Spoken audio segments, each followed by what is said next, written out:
Lunch break sa opisinang pinagtatrabahuan ng 40 anyos na si Jimboy Euros. Isa siyang sales supervisor sa isang kilalang establishmento sa lungsod ng Cabanatuan sa probinsya ng Nueva Ecija. Tulad ng kanyang nakagawian, ay doon na lang siya uli sa opisina niya manananghalian. Tumawag na lang siya sa food court section ng 5 palapag na gusaling kinaroroonan niya.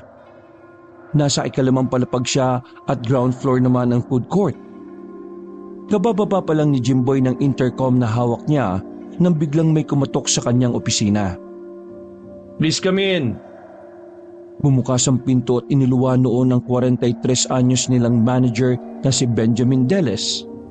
Maaliwalas ang bukas ng mukha nito. May dala-dala itong kung ano. Lunch tray na naglalaman ng pananghalian nito. Pabiro nitong kinausap si Jimboy.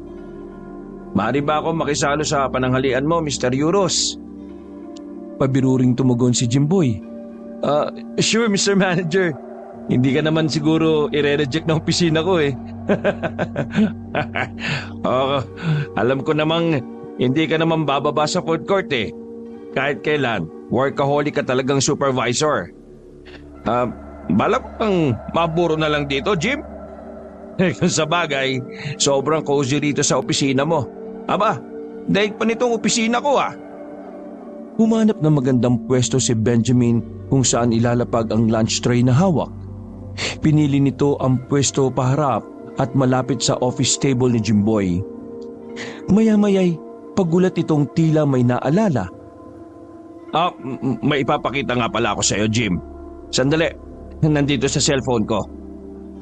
Ginapa ni Benjamin ang kanyang pamulsahan. Dinukot nito ang mamahaling cellphone. May kung ano itong dinutdut at hinanap sa files ng cellphone nito. Nang mahanap ang hinahanap, ay dali-dali itong lumapit kay Jimboy. Eto, tingnan mo bro. Alam mo ba kung saang lugar ito? Ganda, di ba? Larawan ng isang magara at mukhang ancestral townhouse ang bumungad sa paningin ni Jimboy. Pari itong mula pa sa panahon ng mga Kastila dahil sa disenyo itong may pagka-European. Ngunit may ilang detalye itong Arabic design. O ngayon, bakit ipinapakita mo sa akin yan, Ben? Anong meron dyan sa parang ancestral house na yan? Medyo parang nadismaya naman si Benjamin sa sagot na tanong ni Jimboy. Ano ba yan? Sabihin mo munang maganda kung talagang nagandahan ka. Ano? Maganda bang lugar nito, bro? Ano masasabi mo? Muling tiningnan ni Jimboy ang larawan na ancestral house at tinusgahang maigi ang itsura nito.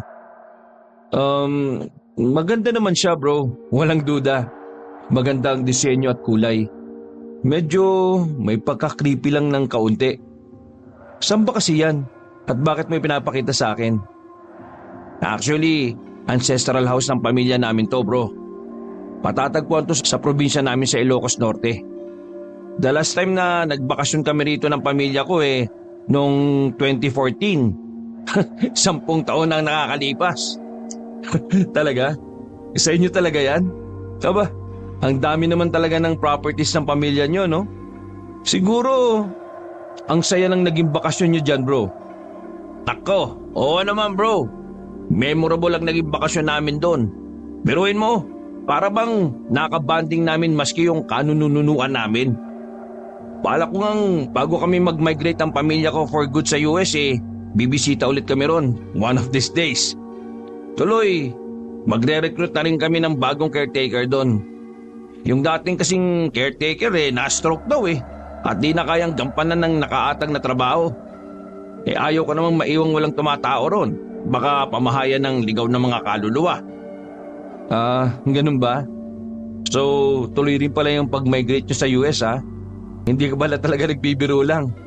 Sabi ko naman sa'yo bro, seryoso ako At seryoso rin ako na ipasa sa'yo yung posisyon ko as manager dito sa department natin.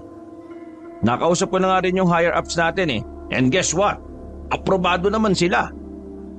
Namilog ang mga mata ni Jimboy sa kanyang narinig. Hindi siya makapaniwalang mapopromote na naman siya. Kailan lang ba binanggit yun sa kanya ni Benjamin? Akala talaga niya ay biro-biro lang ang lahat. Pero saglit lang ang hindi makapaniwalang reaksyon ni Jimboy. pinigilan muna niya ang sarili na magdiwang. Baka kasi biglang hindi matuloy at madismaya lang siya sa huli. Saka na lang siguro siya magdidiwang kapag may pruweba na. Naggaling nga mismo sa kanilang higher-ups.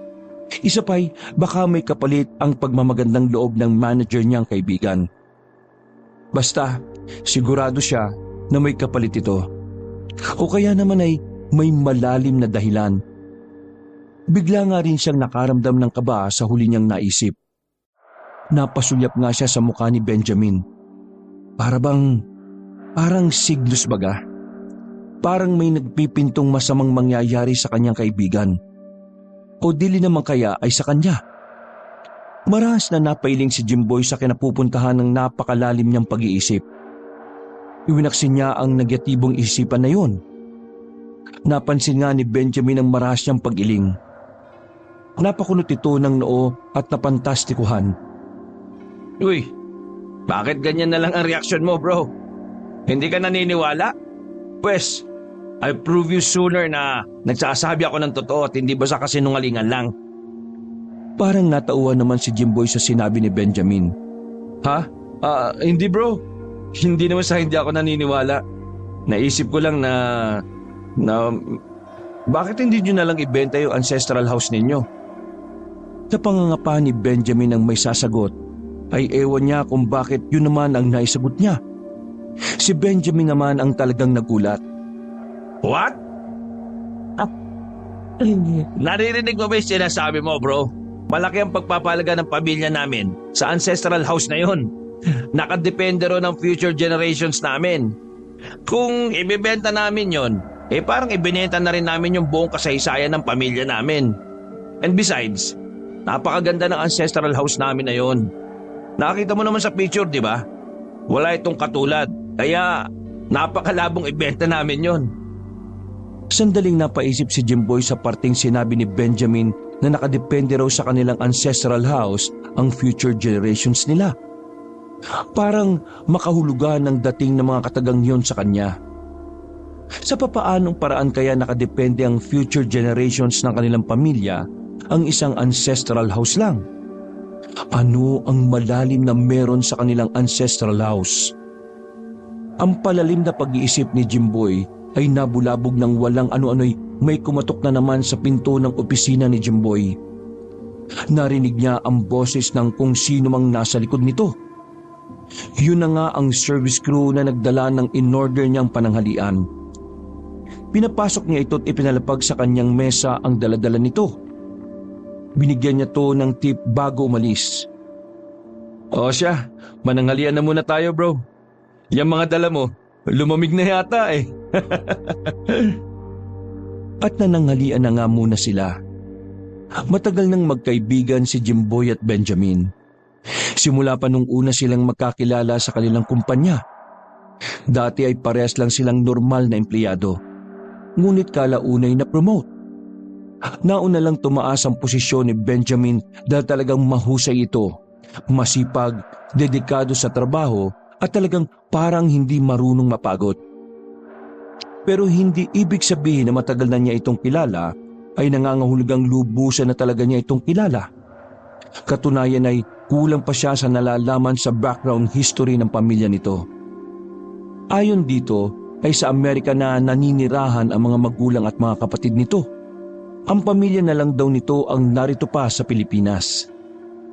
Habang magkasalo silang nanananghali ang dalaway, parehong tila may malalim na iniisip ang isa't isa. Parehas din silang nagpapakiramdaman na ewan. Nang matapos sila'y may dinukot sa kanyang bulsa si Benjamin. Yun ay isang set ng susi. Iniabot ito ni Benjamin sa nagtatakang si Jimboy. Siya nga pala bro. Ibigay ko lang ito sa'yo. Lahat yan ay duplicate keys para sa ancestral house namin sa Ilocos Norte. Tubili pa si Jimboy nang abutin niya ang kumpol ng mga susi. Napapantastikuhan siya sa kung bakit ibinigay sa kanya yun ni Benjamin. Sinubukan niyang hulaan kung ano ang iniisip ng kanyang kaibigan. Ha? Bakit bro? Bakit binibigay mo sa akin yung duplicate keys? Ibig bang sabihin nito ipinamimigay mo na sa akin ang ancestral house din nyo? Natawa si Benjamin sa tinura ni Jimboy. Kapag kuha na sinimulan nitong sinupi ng mga kalat nito sa lunch tray na dala. Of course not, bro. Inagaan ko lang na ibigay sa iyo yan bago pa kami tumulak papuntang US. Para hindi ko makalimutan. Binibigyan kita ng access sa ancestral house namin. In case na maisipan ng pamilya mo na magbakasyon sa ibang lugar, you can always visit there. At sinasabi ko sa iyo, bro, ang pagbabakasyon doon ay magiging pinaka-memorable ninyong magiging bakasyon sa tanang buhay ninyo. Napangiti na lang si Jimboy sa parang pagsisales talk pa sa kanya ni Benjamin. Na-imagine nga niya ang buo niyang pamilya na masayang nagbabakasyon sa ancestral house ni na Benjamin sa Batak. Wala sa isip na bagyang napa-inspekta si Jimboy sa hawak niyang bungkos na mga susi. Makaraan ay walang anumang ibinulsa niya ito.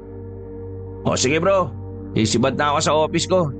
Ingatan mo yung mga susi ha. Every key counts.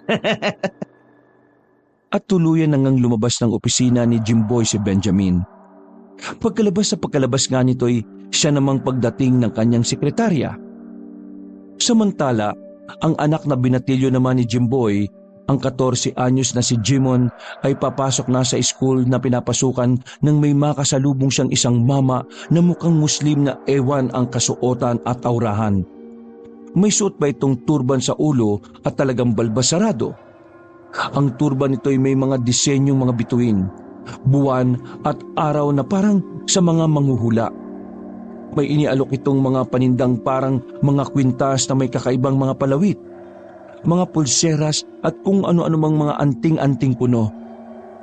Uy iyo, mukhang may kakaibang aura ko nababasa sa iyo ah. Mukhang kailangan mo ng medalyong pangontra. Aba, ang lakas ng kutob ko bigla sa iyo, iho. May malalim na senaryo akong nakikita sa aura ng iyong muka. Sa kanyang narinig ay napakunot ng noo si Jimon at napangiwi. Tinapunan pa niya ng nagdududang tingin ang mama. Nako mama, hindi ubra sa akin yung style ninyo. Hindi ako interesado sa mga paninda nyo ha. Akala nyo ha. At lalakad na sanang muli si Jimon nang pigilan siya ng mama. Sandali iyo. Seryoso ko sa kakaibang nararamdaman ko sa iyo. Kung hindi mo alam hindi lang ako basta-basta manghuhula. Isa rin akong antingero. Antingero? Ano yung antingero? Antingero ang tawag sa mga taong may mga agimat na panlaban sa mga engkanto, mga elemento at mga aswang. Ito mga paninda ko ay mga pangontra ang lahat ng ito. Nakakadetekta sa kanila at kinatatakutan nila ang mga ito. Napaismit si Jimon sa sinabi ng mama. Palibhasa ay hindi siya naniniwala sa mga sinasabi nito o sa mga nilalang na nabanggit nito. Para sa kanya'y likang isip lamang ang mga ito at gawa-gawa lang para pagkakitaan. Maniwala ako sa inyo. Ano akala nyo sa panahon natin ngayon, makaluma? Sa napakamodernong panahon natin ngayon, makakakita pa ba kayo ng aswang, tikbalang, kapre, o kung ano-ano pang mga elemento ko, no? Napag-aralan na po namin yan sa history. Mga mananakop na Espanyol lang po ang nagpaniwala sa atin ng mga yan. Naku iho, totoo talaga ito. Nandito ka lang kasi sa syudad kaya hindi ka pa nakakainkwentro ng kahit isa sa mga yan. Subukan mong dumayo sa mga liblib na baryo at tingnan natin kung hindi ka makapakonsulta sa mga albularyo o antingerong tulad ko. Saka, para sabihin ko sa iyo, iho, oo, moderno na ngayon ang panahon. Makabago na ang paraan natin ng pamumuhay. Pero pagdating sa mga elementong hindi natin nakikita sa paligid at lalo na sa mga aswang, makabago na rin ang paraan nila ng pagsalakay sa mga tao. Karamihan din sa kanila, patago na talaga. Marunong din naman sila kumbaga umalinsabay sa mabilis na takbo ng mga pagbabago sa lipunan. Medyo natamimi si Jimon sa mga sinabi ng mama. Hindi tuloy siya makasagot dahil talagang may punto naman ang mama. Posible nga naman yon. Paano nga kaya kung isang araw ay mapadpad siya sa liblib ng mga baryo o malalayong probinsya? Napatingin tuloy siya sa mga panindang kung ano-ano ng mama. Lalo na yung mga kwintas na iba't ibang uri ng palawit na parabang mga medalyon nung sinaunang panahon. Napansin din ng mama ang matamang pagtutok ng tingin ni Jimon sa mga paninda nitong kwintas. Seryoso ang mukha nito. Mga medalyon ng mga ito, iho. Pare-parehong pangontra ang mga ito sa masasabang mga elemento sa paligid. Yung iba naman ay parehong pangontra sa aswang at mga elemento. Biglang nagka-interes si Jimon sa mga medalyon na yon. Napansin din kasi niyang magaganda at talagang astig tingnan na mga disenyong nakaukit sa mga ito. Merong may agila, may parang mosaic na araw, may iba't ibang hugis ng star at kung ano-ano pa. Napahawak pa siya isa-isa sa mga ito at napainspektahan ng mataman. Ang mama naman ay parang pasimpleng inobserbahan ng bawat reaksyon ni Jimon. Para bang may hinihintay itong espesipikong magiging reaksyon ng binatilyo. Walang ano-ano ay isa sa mga medalyon na nagpagulat kay Jimon. Yung medalyong may disenyong star na 6 sulok. Nang masalat niya ito'y biglang para siyang kinabahan at bumigat bigla sa palad niya ang medalyong yon. Uy, bakit ganito po yung isang medalyon? Parang bigla pong bumigat na ewan. Tapos bigla po akong kinabahan na ewan ko rin kung bakit. Maging ang mamang antingero ay nagulat din sa naging reaksyon ni Jimon. Matiim nga itong napatingin sa mukha ni Jimon na talagang labis na nagtaka. Isa lang ang ibig sabihin niyan, iho. Alam mo ba kung ano? Ano po ang ibig sabihin ng kakaiba ko pong nararamdaman sa medalyong ito?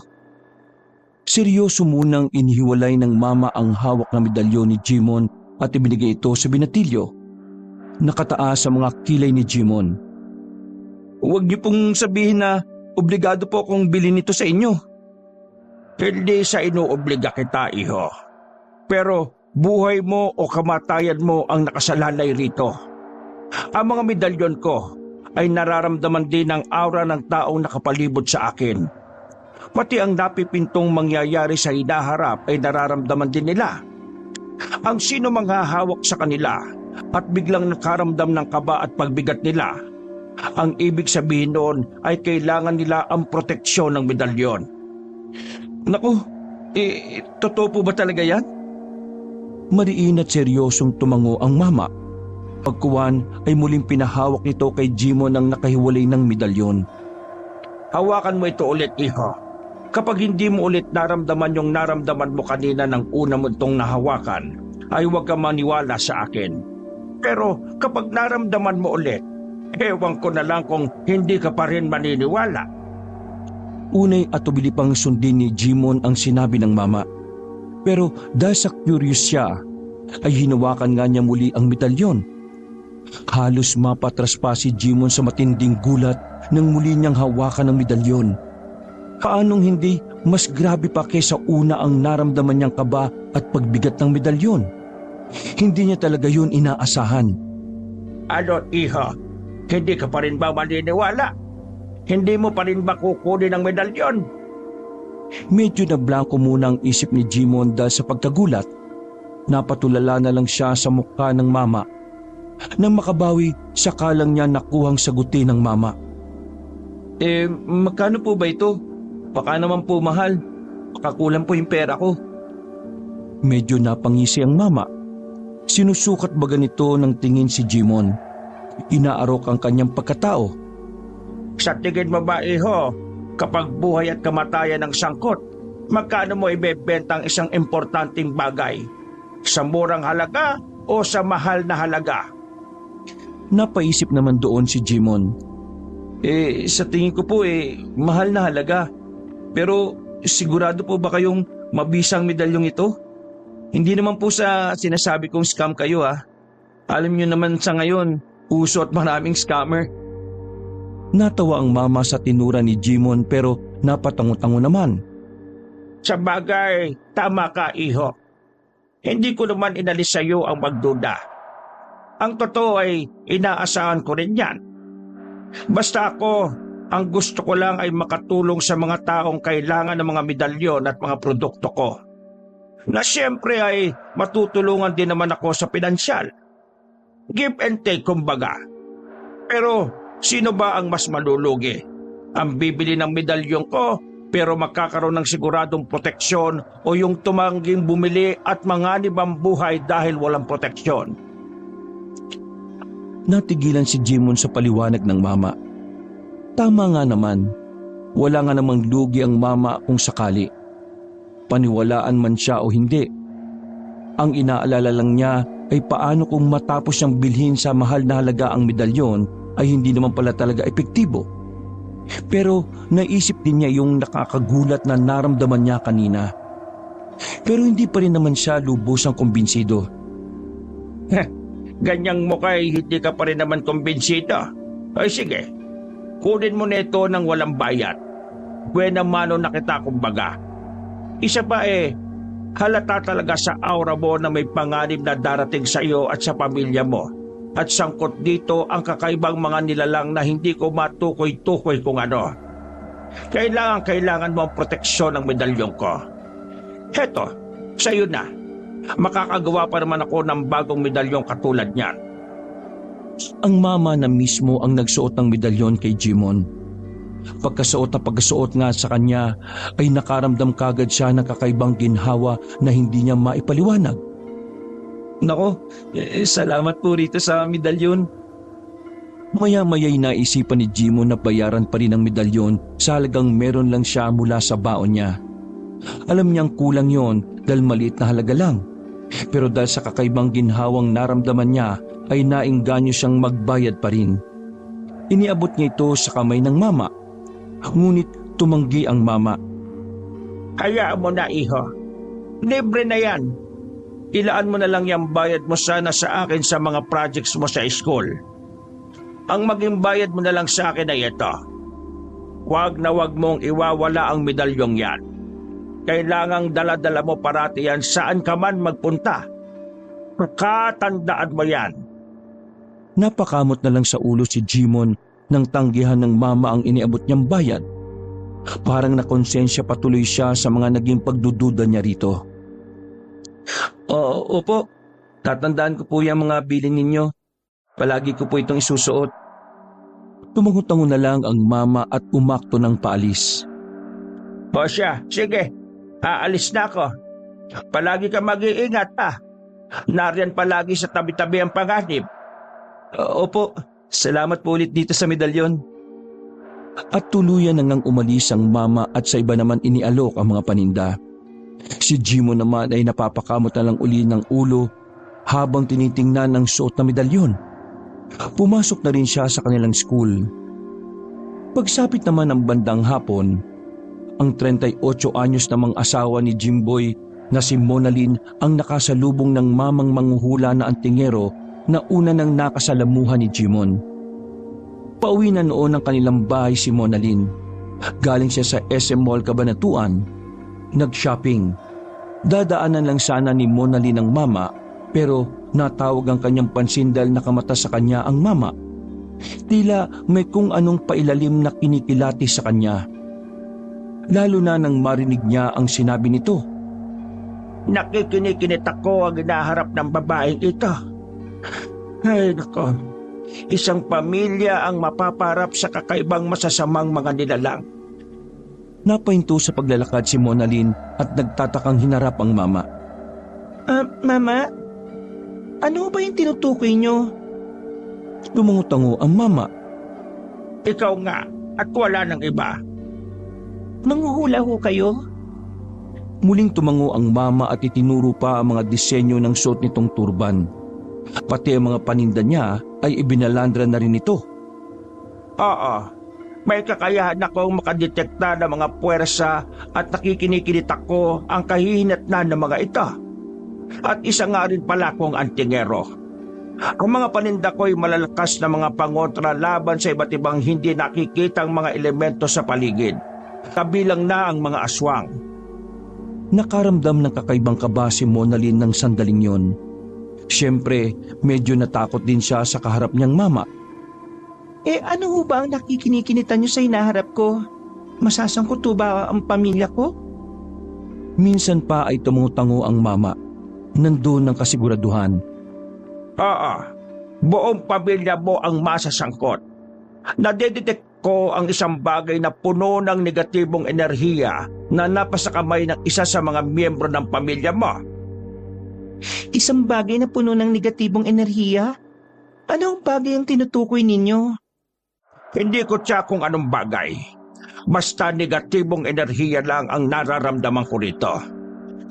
Ganun mo ba? Ano pa ho yung nababasa niyo sa akin? Saka, paano po makukontra yung negatibong pwersa na bagay na tinutukoy niyo na napasakamay ng isa sa mga miyembro ng pamilya ko? Napasingkit ang mga mata ng mama na parabang sa pamamagitan noon ay mas marami pa siyang nababasa tungkol sa babaeng kaharap. Wala na akong ibang masabi liban sa mapapaharap kayo sa isang uri ng mababangis na mga nilalang. Hindi ko eksaktong matukoy kung anong klaseng nilalang. Basta mababangis na mga nilalang. Takot naman yung hula niyo sa akin. Paano nga ho namin makukontra o malalabanan ng mga nilalang na tinutukoy ninyo? At saka, teka ho pala. Saglit na napatingin si Monalyn sa mga paninda ng mama. Kapag kuwan ay may dinukot siya sa kanyang bag. Pera. Sabi niyo nga pala antingero rin kayo. Talaga ho bang mabisa mga pangontrang itong mga tinda ninyo? Bibili ho sana ako ng isa. Natigilan saglit ang mama at parang nakikiramdam. Teka sandali. Mukhang hindi mo na kailangan bumili ng pangontrang tinta ko. Nararamdaman kong isa sa mga miyembro ng pamilya mo meron ng taglay na malakas na pangontra. Mukhang yun lang sapat na para maprotektahan ang buo mong pamilya. Talaga ho?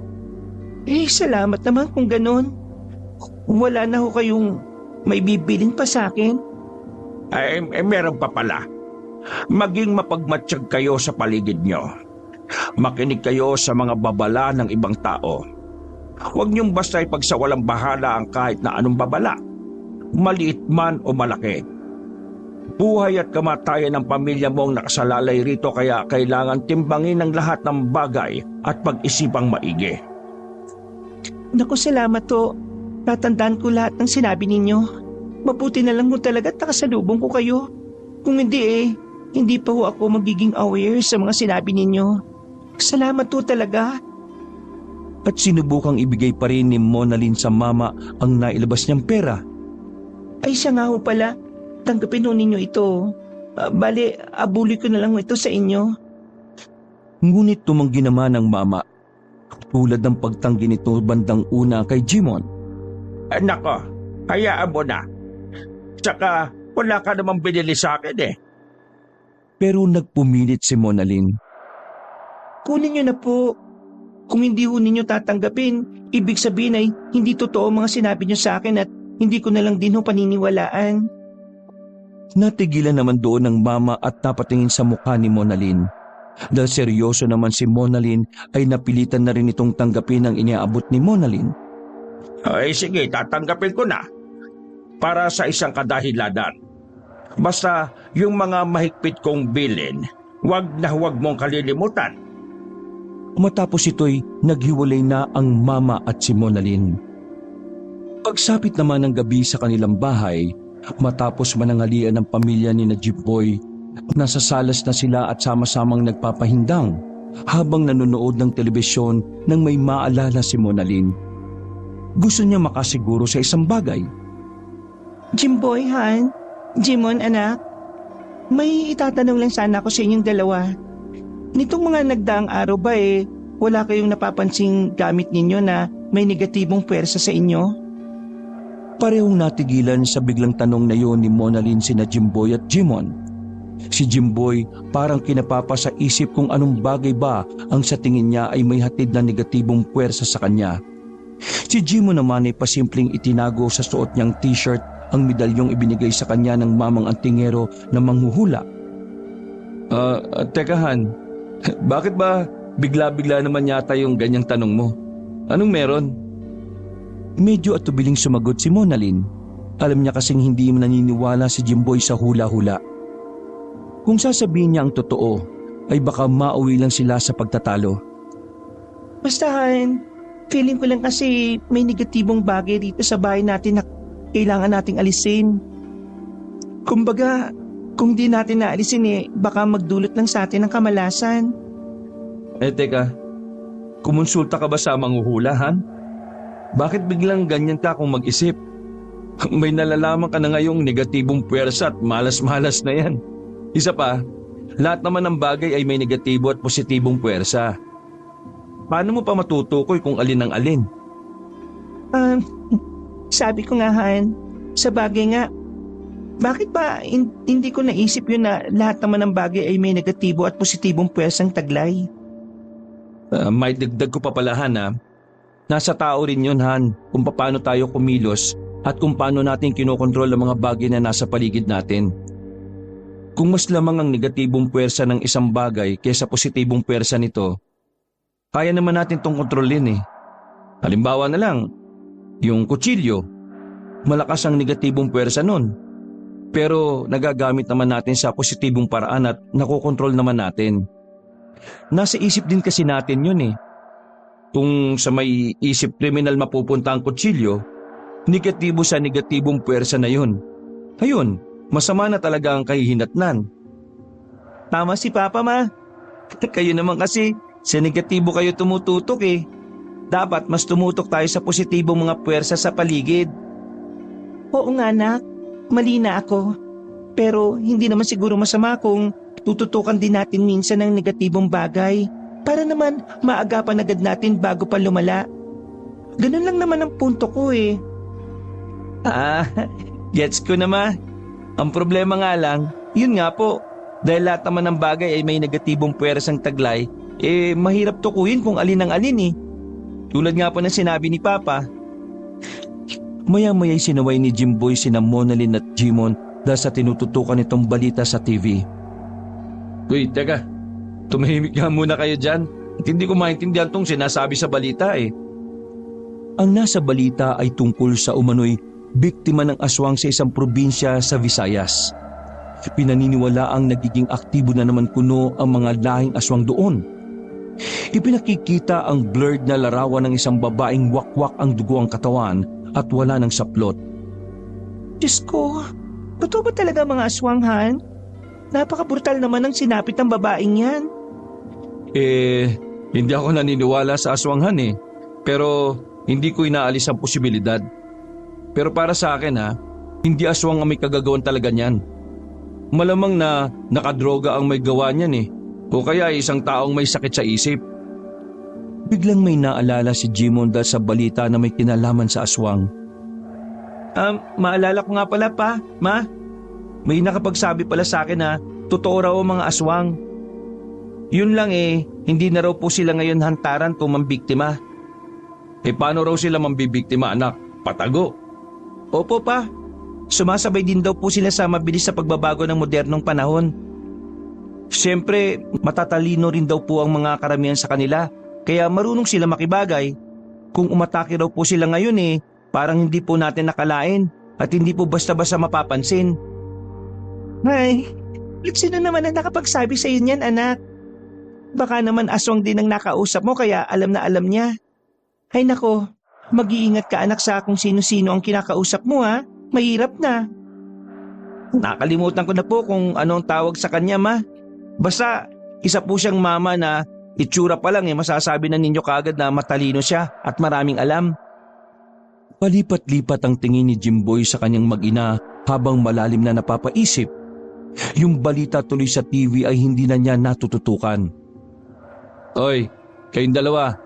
Napapansin ko ang paraan ng pagsasalitaan nyo ngayon Parang ang dami nyong alam ngayon Pareho yata kayong kung sino-sinong estranghero na naman ang nakakausap Iba na nararamdaman ko sa inyo Hoy, pinabalaan ko kayo. Mag-iingat kayo sa pakikipag-usap sa kung kani-kanino. Lahat ng nalalaman nyo timbangin nyong maigi kung totoo ba o gawa-gawa lang. Alam naman ninyo ang panahon natin ngayon. Talamakang pagpilipit ng mga impormasyon. Tapos natigilan sina Monalyn at Jimon. Napansin kasi nilang medyo iritable ang pagsasalita ni Jimboy. Kaya naman ay nag-isip na lang ng ibang topic na pag-uusapan si Monalyn. Oo, Han. Tatandaan namin yan ng anak mo. Nag-iingat naman kami Ay, siya nga pala. Malapit na pala ang bakasyon. 2 buwan na lang ang pararaanin natin. Wala pa pala tayong plano kung saang lugar tayo magbabakasyon? May ideya na ba kayo? Oo nga po pala, Ma. Ano po kaya kung Boracay naman po tayo magbakasyon? Ay, masyado namang malayo yan, anak. Sasakay pa tayo ng barko o bangka? Ayaw ko nga. Alam niyo naman ng papa mo na takot ako sa dagat eh. Sa Tagaytay na lang kaya ulit. Doon na naman, Ma. O talaga oh. Hindi na nagsawa doon. Umakit naman po tayo sa bandang norte. Eh di mas lalong sawa naman ako sa Baguio na. Ilang beses na tayo nakapunta ron eh. Si Mama, Baguio lang ba pwedeng puntahan sa norte? Taga norte po pala si Apo Wangod, no? Tama po. Puntahan na lang po natin si Apo Wangod at magpabatok tayo. Ay naku anak, napanood mo ba yung pinicture siya dati sa TV? Nakita mo naman kung gaano kahirap umakyat sa lugar niya. Mahihimatay ako sa pag-akyat pa lang sa bundok nila eh. Kaya, wag na muna tayo ron. Mangangatog lang ang tuhod ko ron. Sa takbo ng pag-uusap ng kanyang mag-ina, ay naalala ni Jimboy ang ancestral house ng manager niyang kaibigan na si Benjamin. Naisip niyang sakto pala ang lugar na yon para sa nalalapit nilang bakasyon. Susurpresahin niya ang kanyang mag-ina. Pero siyempre ay hindi muna niya ito basta sasabihin. Ikaw Han, may lugar ka na bang naiisip na magandang pagbakasyonan natin? Meron na siyempre. At nasa parting norte rin yun. Na-excite naman pareho sina Monalyn at Jimon sa inanunsyo ni Jimboy. Kapwa nga sila napatutok na may pagkasabi kay Jimboy. Talaga pa? Napunta na po ba natin yon? Hindi pa anak. First time pa lang natin makakapunta ron. Wow, talaga lang Han? Eh, saan ba yan? Anong lugar? Pasimpleng ngumisi si Jimboy bago sumagot. Siyempre, secret muna sa ngayon. Hayaan yung i-surprise ko kayo. Ay, sabihin mo na kasi Han. Baka naman mamaya hindi pala magandang lugar na yun eh. Lugi kami ng anak mo. Oo nga pa. Huwag kayong madaya. Dapat alam namin kung saan yung lugar eh. Basta. Saka na lang ninyo malalaman kapag nandun na tayo. Pero sinisiguro ko sa inyo na sobrang ganda ron at magugustuhan nyo ang lugar na yun. Malapit ba yan sa beach? Oo, malapit sa beach. Wow! Mukhang maganda ang view. Secluded po ba yung lugar? Oo anak, medyo secluded dahil private property. Basta, magandang maganda talaga ron. Huwag na ninyong subukan hulaan at hindi nyo rin mahuhulaan. Okay, pero ang tanong Han, safe ba naman tayo ron? Oo naman Han, safe tayo ron. Private property yon. Ibig sabihin, tayo lang ang magbabakasyon doon. Baka sa kumpanya ninyo yan, kaya may access tayo ron. Medyo parang gano'n na nga Han. Bakit medyo? Bakit parang ganun? Basahan, surprise ko na nga lang sa inyo soon. Huwag ka nang maraming tanong, no? O sige na, past 10 na pala. Patay na natin ang TV at matulog na tayo. O Jimon, patay mo na yung TV ha. Maaga pa ang pasok natin bukas. At pinatay na nga nila ang TV. Makalipas ang 1 buwan, ay nagulat na lamang si Jimboy sa tawag sa kanya ng manager niyang kaibigan na si Benjamin. Nasa US na pala ito. Tumawag ito para ipaalam ang biglaan at napaagang naging paglipad ng kanilang pamilya sa nasabing bansa. Nagkasakit daw kasi ng maluba ang papa nito roon at isa sa request nito ang agad silang makita. Wala daw itong naging choice kundi ang lumipad na ng maaga. Sorry bro, kung hindi ako nakapagpaalam sa inyo ng maayos ha. Sorry din kung hindi na kita masasama sa pre-visit mo sa ancestral house namin. Sinabihan ko na lang si Mang Destor na bago naming caretaker tungkol sa pagbisita mo ron. Siya na ang bahalang mag-tour sa inyo. Pwede ka na raw pumunta ron bukas anytime. Ganun ba bro? Pero sige bro, bukas sa bukas din ay pupunta na ako sa ancestral house ninyo para mag-pre-tour. Kailangan makabisado ko yung lugar para naman kapag nandun na ang pamilya ko wala na agahan ng aberya. O sige bro, sasabihan ko si Mang Destor. Ibibigay ko na rin pala sa iyo yung contact number niya at kayo nang bahalang magkomunikasyon sa isa't isa para bukas. Ganun na nga ang nangyari. Matapos ang tawag ay ipinasa kagad ni Benjamin sa kanya ang numero ni Mang Destor sa text message. Sinave ito ni Jimboy sa kanyang phone book.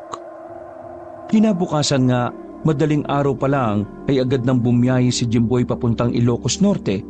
Hindi pa niya natatawagan si Mang Destor kaya hindi pa siya sigurado kung gaano katagal ang biyahe. Pero naihanda na niya ang lahat para sa mga posibleng mga aberyang mangyayari sa kahabaan ng biyahe. Lahat ng kailangang dalhin ay nakaimpake na lahat sa kanyang kotse. Lahat din ng kailangan niyang gawin habang nasa biyahe ay nakalista na sa kanyang mini notebook na nakalagay lang sa may dashboard ng kanyang kotse. Doon niya rin ililista ang lahat ng mapapansin niya sa kanyang ruta papuntang Ilocos para kapag kasama na niya sina Monalyn at Jimboy sa bakasyon ay wala ng problemang susulpot. Siyempre ay hindi rin niya kinalimutang dalhin ang set ng mga susi na ibinigay sa kanya ni Benjamin. Alas 5 na madaling araw nang bumiyahe si Jimboy. Nang makarating siya sa Batac, Ilocos Norte ay mga bandang alas 3 na ng hapon. Bago siya tuluyang makalapag sa Batac ay tinawagan niya si Mang Destor sa kanyang cellphone. Mang Destor, si Jimboy po ito, kaibigan ni Benjamin. Malapit na po ako. Nandito na po ako sa may bandang Ilocos. Papunta na po akong Batac. Saan ko po kayo kakatagpuin? Ayon kay Mang Destor ay sa GV Florida Batac City Terminal daw sila magkikita. Doon daw niya ito susunduin at magtutuloy-tuloy na sila papuntang ancestral house ni na Benjamin na malapit sa isang beach.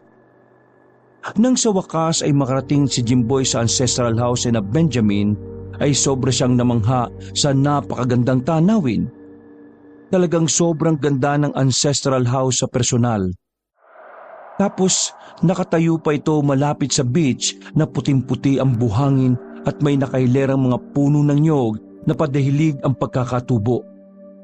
Sa wari ni Jimboy ay nakajackpot siya na makahanap ng ganito kagandang lugar na pagbabakasyonan nila. Hindi na siya makapaghintay na dalhin dito sina Monalyn at Jimon.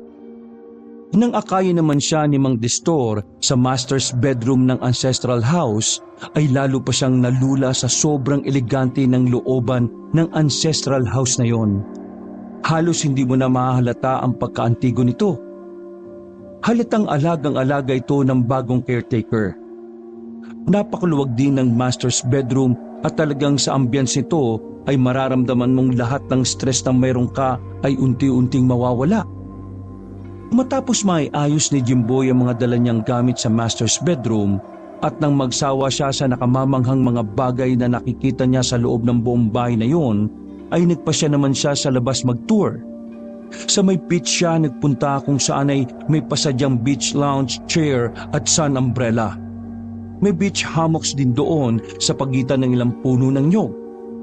Humilata si Jimboy sa isang lounge at ninamnam ang nakakahalinang tanawin ng beach. Dahil sa napakasarap ng samyo ng hangin doon ay halos antukin si Jimboy. Ipipikit na sana niya ang kanyang mga mata nang makarinig siya ng kakaibang ungol at kumusyong papunta sa kanyang kinaroroonan. Magdilat ni Jimboy ng kanyang mga mata ay isang matandang lalaki ang nakita niya. Halata sa itsura nito at nahihirapang pagkilos na stroke victim ito. Wala itong kasamang sinuman. May kung anong iminumwestra ang matandang yon kay Jimon habang umuungol na parang may sinasabi na hindi rin niya maintindihan. Kumakaway na pakaliwat kanan ang isang kamay nito habang ang ulo ay marahas na umiiling-iling. Ang isang kamay naman nito ay nakaturo sa direksyon ng ancestral house. Maya-maya'y napansin ni Jimboy ang humahangos na si Mang Destor na patungo sa kanilang direksyon ng kasama niyang matanda. Ay, Mungda! Nandito ko na naman visit ka. Di ba't sinabi ko na siya yung wag kang tutuntong muli dito sa ancestral house? Nagugulo ka na naman ang bisita namin eh. Tsubi, kung ayaw mong bali-baliin ko yung buto mong uugod-ugod ka. Natakot naman na matandang patpati na rin. Pero bago ito tuluyang lumayo ay tinapunan pa nito ng tila nagbababalang tingin si Jimboy. Sino ba ho ba yun, Mang Destor? Wala yon. Huwag mong pansinin ang matandang yon. Medyo may pagkabaliw na ang isang yon eh. Matagal nang gugulo yun dito sa tuwing may mga bisita kaming napapabakasyon sa ancestral house ni na Sir Benjamin. Ay, siya nga pala. Pumasok ka na sa ancestral house, iho. Delikado magpaabot dito sa labas ng magdidilim na. Hindi natin alam at baka kampo ng masamang elemento matandang yon. Mahirap na. At saka tamang-tama rin at maghahanda na ako ng panghapunan natin. Medyo naguguluhan man dahil sa biglang pagsulpot ng matanda ay tumalima naman si Jimboy kay Mang Destor. Sumunod siya dito hanggang sa makapasok na sila sa ancestral house. Pagsapit naman ng gabi sa master's bedroom na kinaroroonan niya ay hindi naman agad dalawin ng antok si Jimboy. Nandoon ang paninibago niya sa lugar na kinaroroonan. Maya-maya'y hindi siya mapakaling hindi niya maintindihan.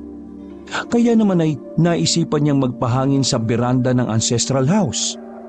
Kakaiba ang lamig ng simoy ng hangin nagmumula sa beach sa may beranda. Tumanaw sa di kalayuan si Jimboy sa may hilera ng mga puno ng nyog. Walang ano-ano'y nanghunot ang kanyang noo nang may mapansing figura ng tao na nakatayo sa ilalim ng isang puno ng nyog. Tila ba nakatanaw din ito sa kanya. Naningkit ang mga mata ni Jimboy dahil pilit niyang inaaninaw ang itsura ng taong yon kung tao man. At laking gulat niya nang makilala ito. Ito ang matandang itinaboy kanina ni Mang Destor. Hayun na naman, may kung ano na namang isinisenyas ito sa kay Jimboy. Katulad lang din ng una nitong mga isinenyas sa kanya. Hindi makuha ni Jimboy kung ano kaya ang ipinahihiwatig na matandang yon sa kanya.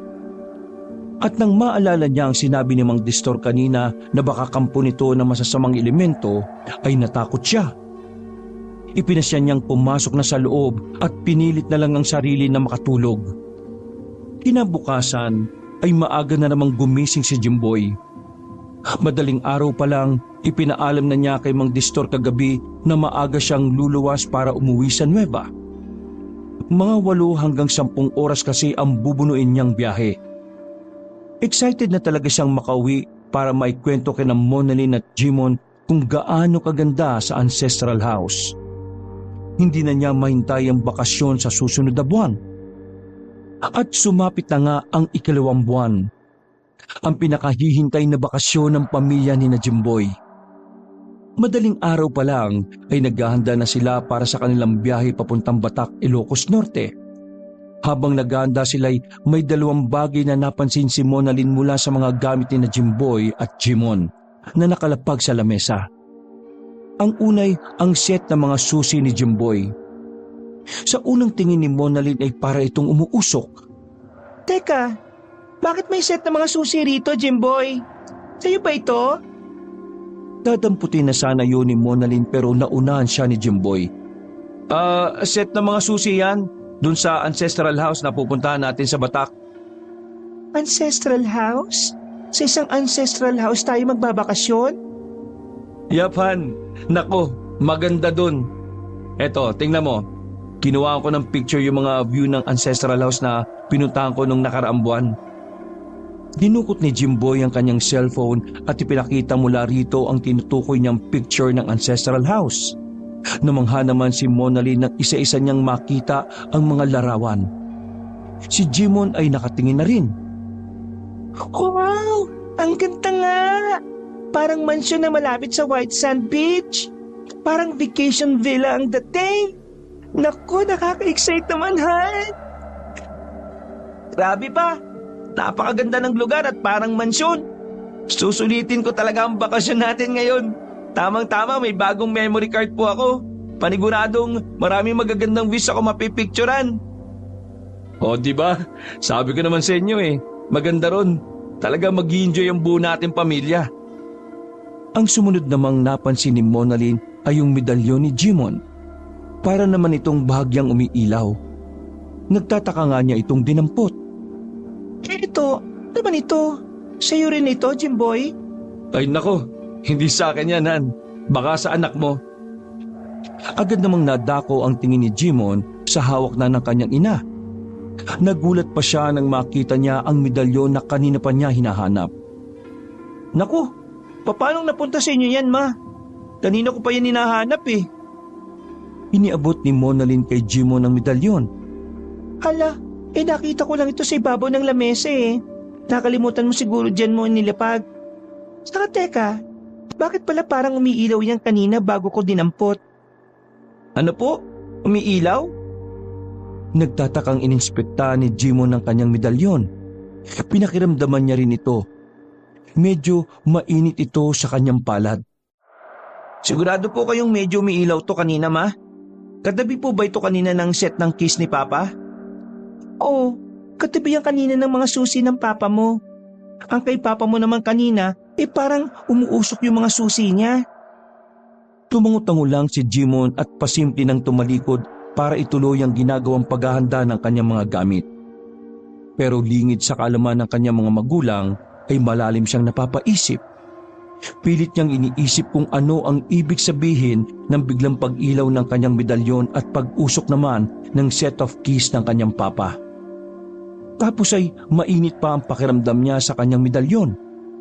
Parang gusto niyang mabahala. Pero hindi naman niya maintindihan kung ano ang dapat niyang ikabahala. Ano kaya ang meron sa mga susi ng kanyang papa? Ano kaya ang meron sa ancestral house? Muling napatingin si Jimon sa suot na niyang medalyon. Pagkaraan ay sumagi sa isip niya na mukhang may kakaiba pero interesanteng magaganap sa kanila sa ancestral house.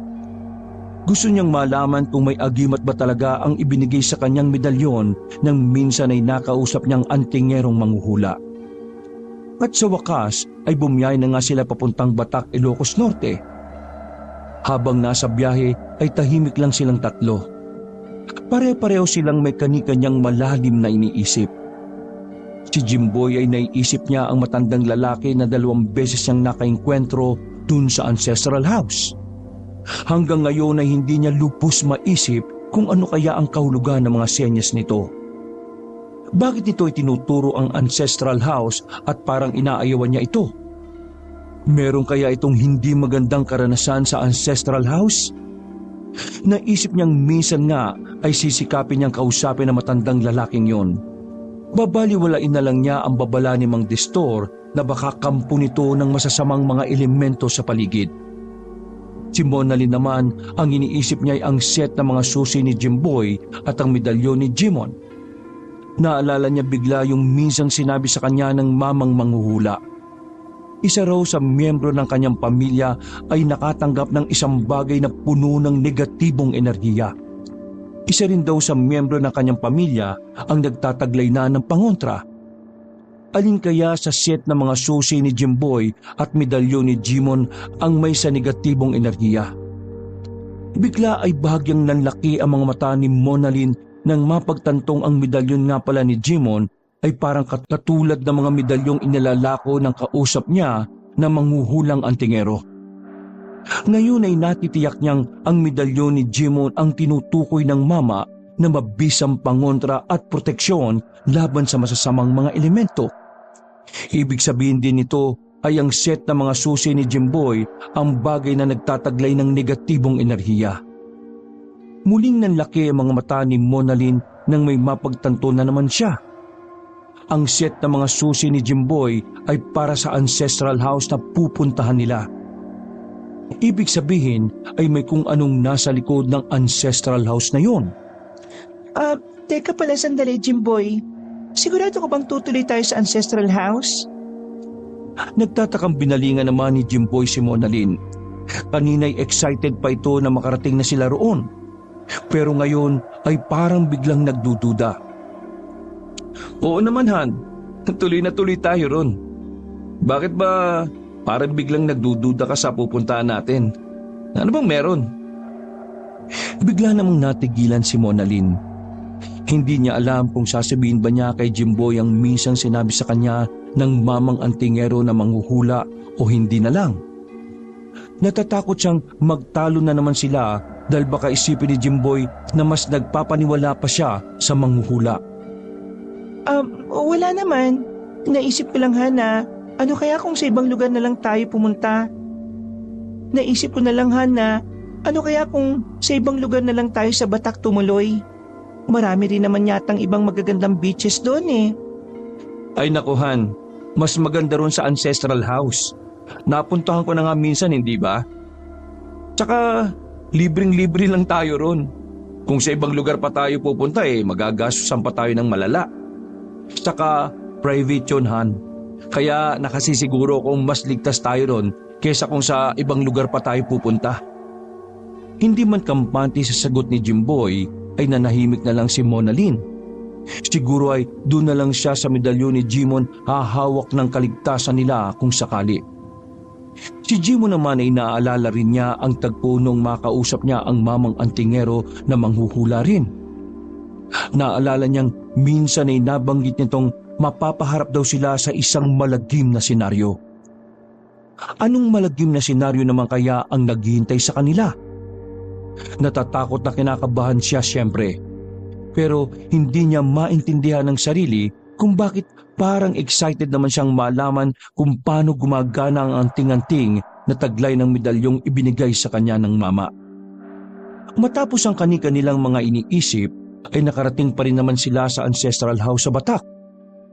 Dumating sila roon ng eksakto mag-aalas 3 ng hapon. Sinalubong sila ni Mang Distor na ang kakaibang sayang nadarama ay halatang-halata sa bakas ng kanyang muka. Ligayang pagdating sa pamilyang Euros dito sa Deles Ancestral House. Angat ko na magkaroon kayo ng hindi malilimutang karanasan dito. Sina Mona Lynn at Jemon ay halos nalimutan na ang kani-kanilang mga pangamba nang mabistahan nila ang kabuuan ng Ancestral House at ang paligid nito. Halos lumawa ang kanilang mga mata sa pagkamangha. Wow! Totoo nga, sobrang ganda rito. Ang ganda ng bahay. Ang ganda rin ng puting beach. Parang sa postcard. Oo nga, Ma. Hindi ako makapaniwala makakapunta tayo sa ganitong lugar. Pagkatandam ko, nasa Europe tayo eh. Ay nako, may enjoy nyo talaga rito, ma'am at mga sir. Ay siya nga pala, halina po kayo sa loob. Ako na ang bahala magpasok ng mga dala ninyo. Sir Jimboy, alam niyo na po kung saan ang master's bedroom. May set of keys na rin naman po kayo, di ba? Pwede ho din yung galugarin ng buong ancestral house. Pagsapit ng gabi, dito na nagsimula ang lahat ng di inaasahan ng pamilya ni Jimboy. Una ay napansin ni Jimboy na maingat na isinasara lahat ni Mang Distor ang mga pinto at mga bintana ng ancestral house. Mang Distor, bakit po isinasara niyong maigi yung mga bintana at pintuan? For security purpose lang ho. Alam mo naman sa panahon natin ngayon, marami mga masasamang manloloob. Isa pa yung mamang nakainkwentro mo noong nakaraang buwan. Hindi natin alam, baka kampo nyo ng masasamang elemento. Nako, mahirap na. Ganun po ba? Pati ba yung mga bintana sa master's bedroom ilalak nyo? Oo, iho. Maya-maya lang ilalak ko na rin yon. Tatapusin ko lang ang lahat ng bintana rito. Bago pa man pumunta sa master's bedroom si Mang Distor, ay inunahan na ni Jimboy na samantalahin ang pagkakataon na dumungaw sa huling pagkakataon sa may beranda. Inaasahan niyang muli niyang matatanaw mula roon ang matandang lalaki sa ilalim ng puno ng nyog sa may beach. At hindi nga nagkamali si Jimboy. Tatanaw niya ulit sa dating pwesto nito ang matandang lalaking parang may kapansanan. May isinesenyas uli ito. Ngunit sa pagkakataong ito'y medyo iba na.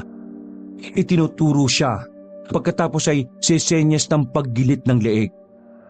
Kasunod nito'y ang paulit-ulit na senyas na kamay na nakaturo pa ibaba at isa pang kamay na kumakaway ng pakaliwat kanan. Maya-maya pa'y dumating na si Mang Distor sa master's bedroom kung saan sila naroroon para ilak ang mga bintana. Hala, bakit ilalak niya ang mga bintana, Han? Ipinaliwanag ni Jimboy kay Mona Lynn kung bakit. Pero parang hindi naman kumbinsido si Mona Lynn. Nang makalis nga ang caretaker ay kinwestiyon ni Mona Lynn si Jimboy. Bakit naman ganun, Han? Parang iba ang kutob ko sa paglalak ng caretaker sa mga bintana Para namang pati front door at back door inilak? Hindi kaagad naisip yun ni Jimboy kaya naman ay naalarma siya. Dali-dali siyang lumabas ng master's bedroom para habulin si Mang Distor sakaling hindi pa nakakalabas. Ngunit nasuyod na niyang lahat ang buong ancestral house ay walang mang distorsyang naabutan. Chinek ni Jimboy ang front door pati na ang back door ng ancestral house. Pero napamura na lang siya ng matuklasan na nakalak nga ang mga ito at mukhang may lock din sa labas ng pinto. Dismayadong binalikan ni Jimboy sina Monalyn at Jimon sa master's bedroom. Ano Han, naabutan mo si Mang Distor? Wala eh. Nakalabas na siya, Han. At tama ka. Nilak niya ang front door at back door. Halos lahat ng bintana nakalak mula sa loob. Naalarma na roon si Monalyn. Ano? Masama ang kutob ko rito, Han. Akala ko ba ay safe tayo rito? Relax ka lang, Han. Baka sadyang ganito kaigpit ang caretaker dito. Baka bukas din ay bubuksan din niyang lahat ng mga pintuan at bintana rito. Teka, tatawagan ko pala si Mang Distor sa cellphone niya. Mabuti nang matanong natin siya. Ngunit biglang hindi makontak ni Jimboy ang number ni Mang Distor. Ilang ulit siyang sumubok na matawagan ito pero paulit-ulit na out of coverage area. Natutulalang nagkatinginan na lamang sina Jimboy at Monalyn sa maaring kahulugan nun. Muling nagdial si Jimboy pero sa pagkakataong ito ay number naman ng kaibigan niyang si Benjamin ang sinubukan niyang tawagan. Hindi naman problema sa kanyang international call dahil may sapat namang load na pang international call ang cellphone niya. Nabuhayan ng loob si Jimboy nang magring ang tawag sa kabilang linya. Pero ang nakapagtataka lang ay parang may naririnig din siyang mahinang ring sa tabi-tabi. Nagtatakang nagkatinginan silang nakikiramdam sa paligid. Parang may naririnig ako nagriringhan. Parang nagbubuhat sa ilalim. Itinuro pa ni Monalyn ng makintab na sahig kung saan sila nakatapak. Nagtataka namang napatingin sa sahig si Jimboy pati na si Jimon. Dahan-dahan silang lumuhod at sinubukang pakinggan kung may nagriring nga ba sa ilalim ng sahig. Ngunit maya-maya'y bigla namang natapos ang tawag. Tiningnan ni Jimboy ang screen ng kanyang cellphone. Nireject ang kanyang tawag. Sinubukan niya ulit kontakin ang number ni Benjamin ngunit sa kasamaang palad ay naging out of coverage area na rin ito. Bakit po kaya may nagriring sa ilalim? May basement po yata itong ancestral house na ito pa. Saka tekahan, di ba nasa US si Benjamin? Paano may nagriring sa ilalim? Biglang naguluhan si Jimboy sa mga nangyayari. Iniisip niya ang lahat ng bagay tungkol kay Benjamin pero hindi niya mapagtagpi-tagpi. Ano ang meron sa ancestral house na kinaroroonan nila? Habang nag-iisip si Jimboy, maya-maya pa'y napakapa si Jimon sa suot niyang medalyon. Naramdaman kasi niyang bigla na para itong bumigat. Inilabas niya ito sa suot niyang t-shirt at ganoon na lang ang pagtataka niya nang mapansin niyang medyo umiilaw ito. Ma, pa, tingnan niyo suot ko medalyon oh. Medyo umiilaw. Hala, oo nga anak. Ganyan-ganyan din yan nung una kong makita dun sa bahay. Hindi kaya may ibig sabihin yan anak? Teka, saan mo ba nakuha yan, nak? Ikinuwento ni Jimon kung paano siya nagkaroon ng medalyong yon. Binanggit niya at inilarawan na matandang antingero na manghuhula na nagbigay sa kanya noon. Hala, parang yun din ang matandang nakausap ko anak. Si Monalyn naman ang nagkwento ng tungkol sa naging inkwentro niya sa matandang antingero na manghuhula. Sinamantala niya rin ang pagkakataon para sabihin na ang patungkol sa sinabi ng mamang yon na mapapaharap sila sa mababangis na mga nilalang. Halos katugma lang ito ng sinabi naman ni Jimon na mapapaharap sila sa isang malagim na senaryo. Sa kanyang mga narinig ay parang hindi naman makapaniwala si Jimboy. Hindi siya kumbinsido. Mababangis na mga nilalang? Kayo naman pala ang dahilan kung bakit ganito ngayon ang sitwasyon natin eh. Nagpapaniwala kasi kayo sa mga hula-hula na yan eh. Dapat, hindi kayo nakinig sa matandang yon. Nakinig kasi kayo kaya heto, nangyayari mga hula niya. Maya-maya'y galit na binalingan ni Jimboy ang sota kwintas ni Jimon na nooy bahagya pa ring umiilaw. Ngunit sa aktong hahabultin pa lang sana ni Jimboy ang medalyon ni Jimon, nang walang ano-ano'y nakarinig sila ng sunod-sunod na parang mga atungal sa ilalim ng sahig. Kasunod nito ay sunod-sunod na mga kaluskos at pagkaskas ng parang matigas o matalim na bagay. Nanlaki ang mga matang nagkatinginan silang tatlo. Lahat sila ay nakatitig sa sahig. Alahan, ano mga tunog na yun sa ilalim? Ano ang gagawin natin? Sumenya si Jimboy na magdaan-daan sila sa pagkilos. Biglang pinagpawisan sila ng malapot dahil sa kanilang sitwasyon. Kailangan natin lumabas ng silid na ito. Dahan-dahan lang tayo. Saan naman tayo pupunta? Diyos ko, nakakatakot naman to. Baka mamaya lang ay masira ang sahig tapos biglang may lalabas na mabangis na nilalang. Diyos ko! Shh! Doon na lang siguro tayo sa may kusina. May mga kutsilyo doon. Magagamit natin panlaban at proteksyon kung kinakailangan. Jimon anak, pagitaan natin ang mama mo. Ikaw ang mauna papunta sa kusina at ako naman ang panghuli at poprotekta sa likuran ninyo. Ganun nga ang ginawa nila. Habang papalapit sila sa pinto para makalabas, ay saring unti-unting paglakas ng mga ungol at mga pagkaluskos sa ilalim ng sahig. Bigla rin nilang naramdamang parang umuuga na rin ang sahig. Nang sa wakas ay makalabas na rin sa master's bedroom si Jimboy, ay bigla naman siyang napatid ng kung anong bagay sa may pintuan. Kaya naman ay pakalabog siyang natumba padapa. Nang tingnan nila kung ano ang bagay na pumatid sa kanya, ay ganoon na lang ang panlalaki ng mga mata nila nang unti-unting may parte ng sahig na may pintuan ang unti-unting bumubukas. Halos maistatwa sila sa kanilang kinaroroonan nang mula sa lumitaw na butas ay nagsimulang may lumabas na isang sumisingasing na nilalang na napakabangis at lubang nakakatakot ang itsura. Isa itong uri ng aswang. Kahit ganoon ang itsura ng nilalang ay nakilala pa rin naman ito ni Jimboy dahil sa ilang features nito, pati ang suot nitong kahit warak-warak na. Benjamin? Biglang dinamba ng aswang ang mga paa ni Jimboy at tinangka siyang hilahin. Mabilis namang rumisponde si Monalyn at Jimon. Pinagtulungan nilang hilahin si Jimboy. Ngunit nahirapan sila dahil sadyang malakas ang aswang. Dahil wala ng ibang maisip na paraan si Jimon at napapansin niyang umiilaw pa rin ang suot niyang medalyon, naisip niyang hawakan ito at iamba sa aswang. Bunga nito'y biglang parang nasilaw ang aswang sa inilalabas na puwersa ng medalyon.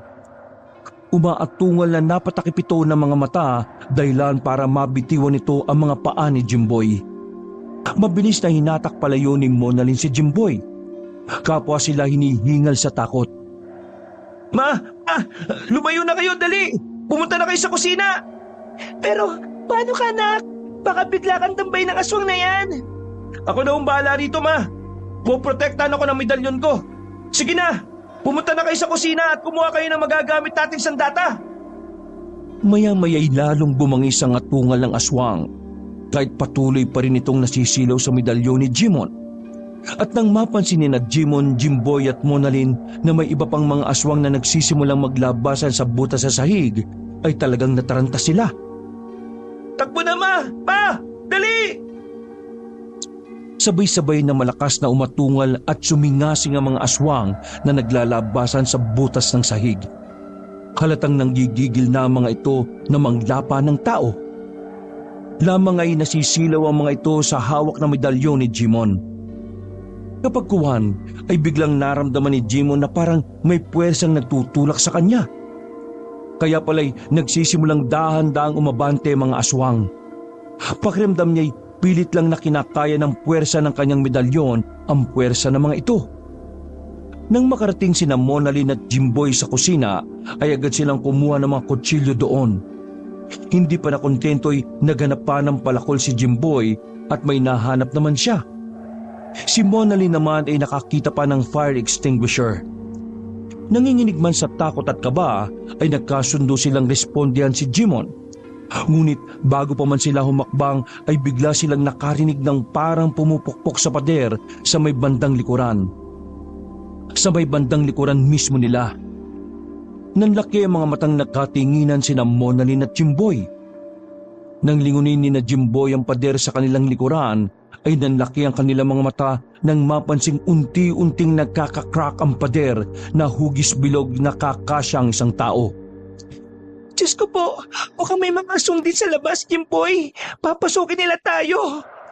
Kumanda ka, Monalyn. Iamba mo na yung fire extinguisher. Ako naman itong palakol. Habang nakahanda sila sa pader ng kusina, hindi nila napapansin ay nasa likuran na rin pala nila si Jimon.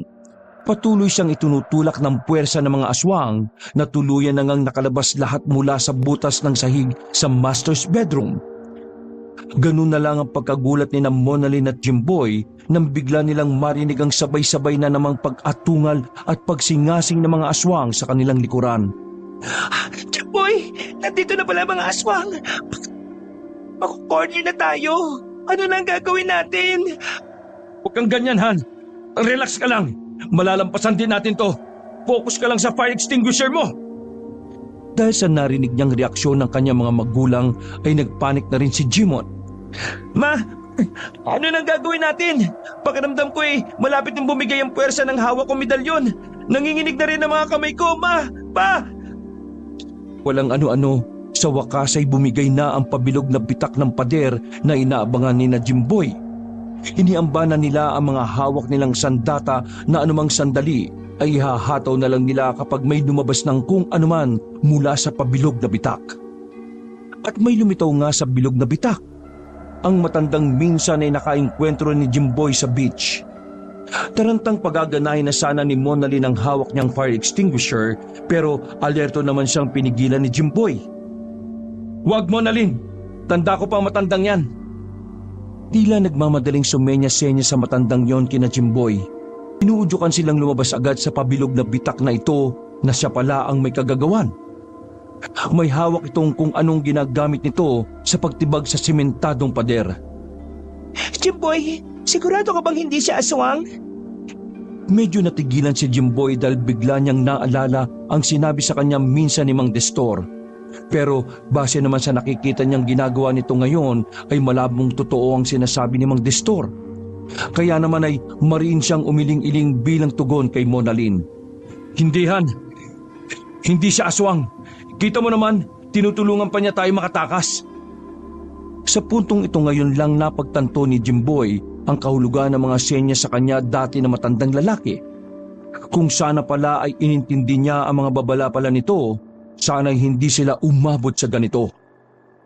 Si Monalyn naman ay duda pa rin dahil sa itsura ng matandang lalaki sa labas ng pabilog na bitak sa pader. Pero nang muli niyang marinig ang nagngangalit ng mga atungal at singasing ng mga aswang sa kanilang likuran at ang payak ng pagtawag sa kanila ni Jimon, ay napilitan na rin siyang sumunod sa inutos sa kanila ng matandang lalaki. Tekahan, paano pala si Jimon? Baka malapa na siya ng mga aswang. Sandaling nilingon ni Jimboy si Jimon. Tansya niya'y nasa mga 1.5 di pa na lang ang layo nito sa kanila. Nang ang mga aswang naman ng balingan niya'y halos lumuwa ang mga mata niya nang mapagtantong sobrang katakot-takot pala ang itsura ng mga ito. Nang walang ano-ano'y biglang matumba paupo sa sahig si Jimon ay nataranta na si Jimboy. Dali na, Monalyn. Lumabas ka na sa butas ng pader. Ako nang bahala kay Jimon. Lilingon pa muna sana si Monalyn para malaman kung ano na ang lagay ni Jimon, pero alertong itinulak na siya palabas ni Jimboy para hindi na niya makita pa. Sumunod ay walang sabi-sabing tinakbo ni Jimboy si Jimon para tulungan itong makabangon habang iniaamba pa rin nito ang hawak na medalyon. Ngunit dahil sa pagkataranta ni Jimboy ay nadalos naman siya sa sahig nang eksakto makatayo na si Jimon. Kamalas-malasan pa na siya naman ang matumba ay natabig pa niya ang kamay ni Jimon na nakahawak sa medalyon nito. Bunga nito'y tumilapon palayo ang medalyon. Sa nangyaring yo'y biglang nawala ang pagkasilaw ng mga aswang. Kaya naman ay dumagundong ang nagwawala nilang atungal at walang sabi-sabing agad dinaluhong sina Jimboy at Jimon. Ngunit bago pa man ito nangyari ay may pumasok sa bilog na bitak sa pader ng kusina. Ang matandang antingero na manghuhula nang minsang nakausap ni na Jimon at Monalyn. Marami itong suot ng mga medalyon. Mabilis na rumisponde ang mamang antingero. Agad nitong inuumang sa mga aswang ang pinakamalakas nitong medalyon kung kaya ganun na lang ang pagkastilaw muli ng mga ito. Nagmistula silang mga kuhol na biglang nagsitahimik sa pag-atungal at nagsipag-atras. ni hindi man lang nasaling ng nagtutulisan at nagtatalasan nila mga kuko ang mga balat ng takot na sina Jimboy at Jimon. Binigyan din ng mga medalyon ng mamang antingero sina Jimboy at Jimon. Si Jimon ay takang-taka kung paanong nangyaring nandun din ang mamang antingero. Bakit nandito po kayo? Paano po kayo nakipunta rito? Saka ko na ipapaliwanag ang lahat, iho. Sa ngayon ay tutukan muna natin ang kakaibang mga aswang na mga ito. Tumango-tango naman si Jimon, pero hindi may tago sa mukha niya ang parehong pagkamangha at tuwa na nandun ang mamang antingero. Si Jimboy naman ay medyo natulala sa presensya ng mamang antingero, lalo na nang mapansin niya ang suot nitong maraming mga medalyon. Ano na po palang gagawin natin? Paano po natin tatalunin ng mababangis at mapapangit na mga aswang na ito? Pagmadali kayo ng itay mo, iho. Lumabas na kayo sa bitak na pader.